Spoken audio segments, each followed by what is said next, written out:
parler de deux mots qui sont assez juxtaposés, je trouve ça intéressant. Sécurité et tranquillité. Alors c'est une belle juxtaposition de mots. Quels sont les axes? Bonsoir à tous. Je précise qu'on en a encore. Alors je rappelle que le maire est officier de police judiciaire et qu'à ce titre, c'est lui le responsable de la sécurité. Bon, la sécurité, c'est quelque chose au sens large qu'on a abordé, mais ce soir, je vais me recentrer, vu le temps qui est passé, je vais me recentrer uniquement sur la police municipale. Donc, le maire est responsable de cette police municipale, et le regard que nous avons sur elle ne nous convient pas, nous avons une vision différente. Donc, nous allons nous orienter sur trois axes. Dans un premier temps, on va la réorganiser, puis on va la rééquiper, puis on va redéfinir ses missions. Alors, la réorganiser, d'abord, on va recruter. Durant la mandature, ça ne va pas se faire du jour au lendemain. Actuellement, il y a 5 agents de police. Les autres, ce sont des ASVP. Ce n'est pas les policiers, ils n'ont pas les mêmes pouvoirs. Ça n'a rien à voir.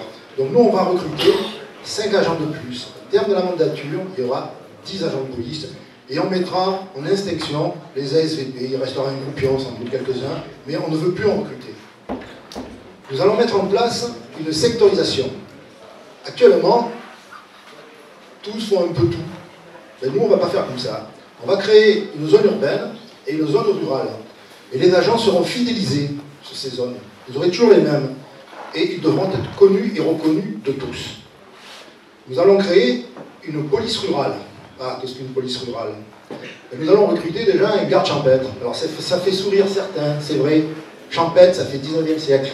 Mais aussi le mot garde.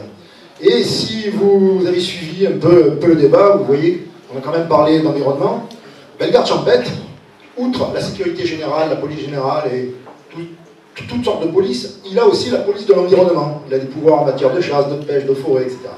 Donc police de l'eau aussi. Donc nous allons créer cette police rurale, ça sera toujours les mêmes. Dans un premier temps, ils seront 2, après ils seront 3, de sorte qu'ils soient toujours 2. Et vous les verrez sans arrêt, ils seront toujours dehors. Ce sont des gens qui seront en patrouille constante. Nous allons aussi procéder à la révision de la convention de coordination avec la gendarmerie, qui rapidement a été signée il y a quelques jours.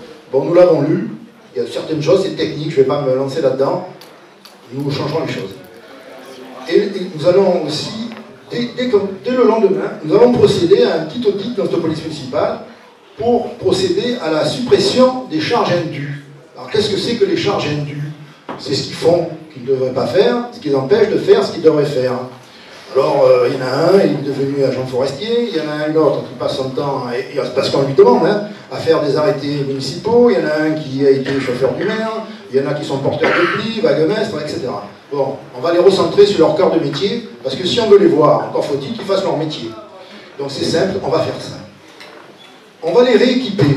Ah, c'est simple, il manque beaucoup de choses. La première chose qu'on va faire, on va acheter des radios. Ça paraît simple, mais ils n'en ont pas. Ils n'ont même plus de fréquence radio. Il va falloir acheter une fréquence radio. Alors pourquoi une radio? Ben déjà, le maire, il en aura une dans son bureau, il saura où sont ses policiers. Et puis, ça peut aider une radio. Déjà, des fois, on a besoin de renfort. Et puis, dans le cadre de la convention de coordination avec la gendarmerie, on donnera une radio aux gendarmes. Ce qui changera tout. Donc, si vous voyez